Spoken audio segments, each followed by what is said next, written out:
चलिए इस बीच हमारे साथ एक और खास मेहमान है Ritu Arora, CIO Canara HSBC life insurance की। ऋतु जी नमस्कार, कार्यक्रम में स्वागत है। ऋतु जी, सेलिंग प्रेशर तो एफआईआईज का कंटिन्यू है। अभी तक बेस भी बाजार के पास कोई नहीं है, 7,000 का लेवल भी हम वॉलिड कर चुके हैं, लेकिन बड़ा इवेंट एक सेशन बाद है सोमवार को।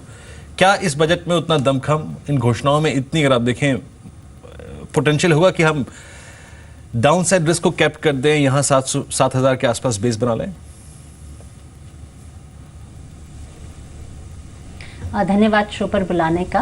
काफ़ी ट्रिकी बजट रहेगा। वैसे तो हर साल ही मुश्किल होता है फाइनेंस मिनिस्टर के लिए, पर मुझे लगता है इस साल खास मुश्किल इसलिए होगा क्योंकि ग्रोथ रिवाइवल पर भी फोकस रहेगा और साथ ही साथ फिजिकल डेफिसिट भी मैनेज करना होगा, इन्फ्लेशन भी नहीं बढ़ने देना होगा। तो काफ़ी डिफ़िकल्ट बैलेंसिंग एक्ट होगा और फिजिकल स्लिपेज के चिंताएँ काफ़ी ज़्यादा हो जाती हैं।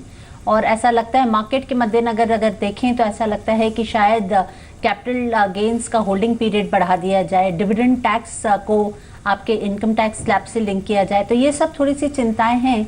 अगर इस तरह का बजट में नहीं आता है तो मुझे लगता है एक छोटा सा रिलीफ मार्केट देखेगा।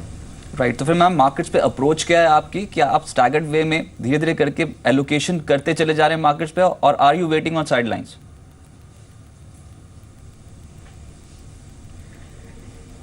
मार्केट को अगर आप वैल्यूएशन के मद्देनजर देखें तो अभी भी बहुत सस्ते नहीं हैं।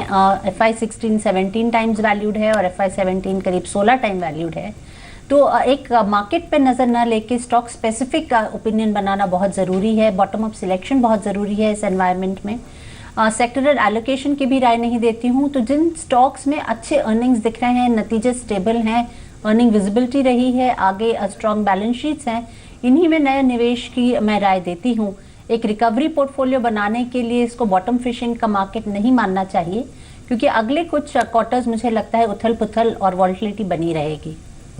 ऋतु जी, आप लोगों का विश्वास, आप लोगों का कॉन्फिडेंस बैंकिंग पे कब तक बनेगा, या फिर बनने की गुंजाइश नजर आ रही है? मैम, आपको अभी Q3 नंबर्स के बाद अरुंधति जी का एक स्टेटमेंट आया था कि Q4 भी शायद उतना अच्छा नहीं रहेगा, पेनफुल रहेगा। अभी वक्त लगेगा मैम बैंकिंग को स्टेबल होने में? डेफिनेटली पब्लिक सेक्टर बैंक्स में भी चिंताएं बनी रहेंगी। अगले क्वार्टर रिजल्ट्स भी इसी तरह चिंताजनक रहेंगे। इसका सभी करीब बैंक अपने रिजल्ट्स में दे चुकी हैं हमें अंदेशा इस बात का। प्राइवेट सेक्टर बैंक्स मुझे रिलेटिवली पसंद रहे हैं। काफ़ी समय से मैं आपके शो पर कहती आ रही हूँ, प्राइवेट सेक्टर बैंक्स में भी जो रिटेल फोकस बैंक्स हैं वो रिलेटिवली बेटर हैं और उनमें निवेश बना हुआ है। बैंक्स करीब 30% ऑफ इंडेक्स हैं, तो इनसे बिल्कुल तो दूर रहा नहीं जा सकता, but relatively private sector banks को पसंद करती हूँ। राइट मैम, आपने कहा कि जिन कंपनियों का कैश फ्लो होगा वहां पर काफी स्ट्रॉन्ग रिटर्न्स मिलेंगे। सेक्टर स्पेसिफिक अप्रोच आपकी नहीं है, लेकिन फिर भी अगर मार्केट्स पे जो नेक्स्ट लीडरशिप आएगी मैम आफ्टर द डिप, तो कौन से sectors will they B defensive या फिर एग्रेसिव पे पोर्टफोलियो बनाया जाएगा? लाइक इंफ्रास्ट्रक्चर, बैंकिंग, ये लीड करेंगे, बहुत बीटन डाउन है, या फिर डिफेंसिव मोड पे रहेगा मार्केट? जब भी रिकवरी आती है तो पहले लहर में तो जो लार्ज कैप्स है वो चलते हैं, जो स्ट्रॉन्ग फंडामेंटल्स वाले स्टॉक हैं वो चलते हैं, और उसके बाद जो दूसरी लहर होती है उसमें हम देखते हैं साइक्लिकल्स, मिड कैप, और उसके अगली लहर में स्मॉल कैप्स कैचअप करते हैं।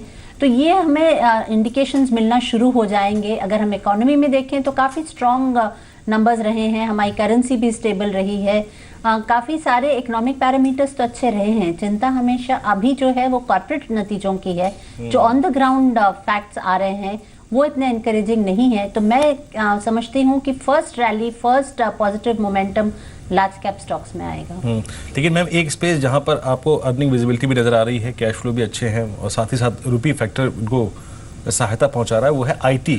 बस एक कंसर्न है US प्रेसिडेंशियल इलेक्शन, वहाँ के बाद पॉलिसी क्या होगी? क्या ऐसी पॉलिसी आएगी कि वीज़ा कॉस्ट, या फिर आप देखिए जो वहाँ पे एम्प्लॉयमेंट कंसर्न्स हैं US सिटीजन्स के लिए, उस पर अगर रिएक्शन आता है नई सरकार का तो वो आई थिंक डेफिनेटली इस सेक्टर को चिंता में डालेगा। लेकिन आप इन लेवल्स पे कितनी कंफर्टेबल है मैम IT सेक्टर में?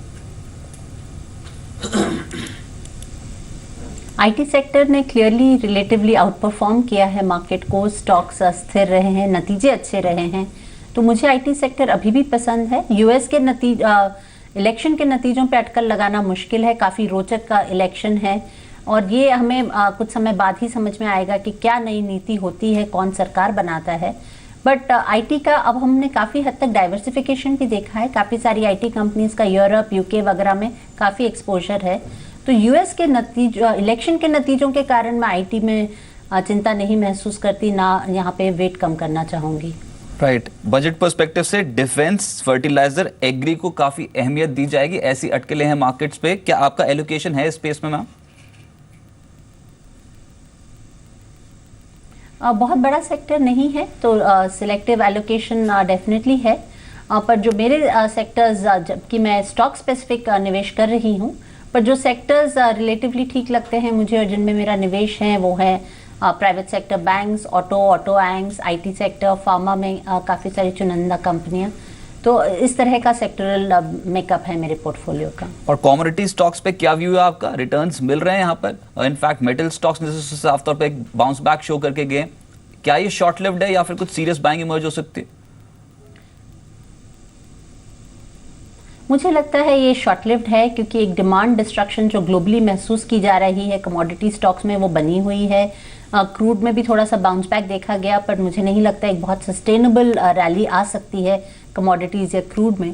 तो इसीलिए काफ़ी बीटन डाउन सेक्टर था, एक रिलीफ आना वाजिब था, पर मैं इसे अगले कुछ सालों के निवेश के लिए अभी रेडी नहीं मानती। राइट, पावर स्टॉक्स में अगर कहीं पर पैसा लगाना हो right now, long term perspective सही तो कौन सी ऐसी थीम होगी जो पावर सेक्टर पे काम कर सकती है, जहां पर आप समझते हैं कि अच्छी तेजी बन सकती है? मैं अभी राय दूंगी कि थोड़ा सा वॉच करें, क्योंकि अभी भी यहाँ पे डिस्ट्रीब्यूशन रिलेटेड रिफॉर्म्स आना बाकी है, तो थोड़ा सा वॉच कर ही निवेश करना चाहिए। राइट, इनफैक्ट मैम अगर ये एफएमसीजी स्टॉक्स या फिर फार्मा को खरीदना हो तो क्या ये सही समय है इन स्टॉक्स को खरीदने का, या फिर वैल्यूएशन कंसर्न्स के चलते आप इनको भी अवॉइड करेंगे राइट नाउ? मैं राय दूंगी कि अब बजट से एक दिन दो दिन पहले तो कोई भी नए निवेश करना बहुत समझदारी नहीं है। फार्मा सेक्टर बहुत डाइवर्स सेक्टर है, हर कंपनी का बहुत अलग मॉडल है, तो फार्मा सेक्टर को एक ब्रश में नहीं पेंट किया जा सकता, नहीं कहा जा सकता कि खरीदना चाहिए। पर मेरे पोर्टफोलियो में फार्मा कंपनीज ओवरवेट हैं। इन वैल्यूएशंस पर भी मुझे सिलेक्टिवली फार्मा कंपनीज ऐड करना अच्छा लगता है। एफएमसीजी मुझे लगता है अभी कुछ समय के लिए रुका जा सकता है, डिफेंसिव प्ले काफ़ी हद तक हो चुका है, और अब अगर नया निवेश करना है तो एक मार्केट का रिकवरी या मार्केट में एक स्थिरता देखने के बाद साइक्लिकल्स में निवेश करना या बैंक्स में निवेश करना शायद ज़्यादा फायदेमंद होगा। राइट ऋतु जी, बहुत शुक्रिया आपका हमारे साथ जुड़ने के लिए और मार्केट्स पे अप्रोच बताने के लिए, बहुत शुक्रिया। लेकिन बाजार ऊपरी स्तरों से जरूर थोड़ा रिट्रेस हुआ है। इनफैक्ट रुपए में आज फिर से उतार चढ़ाव ज्यादा देखने को मिल रहा है। नैरो रेंज ही सही, लेकिन ऑल टाइम लो लेवल्स के बेहद करीब कामकाज कर रहे हैं। और जो तेज हुआ इंडेक्स में उसमें आईटी काउंटर शामिल हैं, HCL Tech, Infosys, TCS, Tech Mahindra, ये कुछ ऐसे स्टॉक्स हैं जहां पर आज बायस पॉजिटिव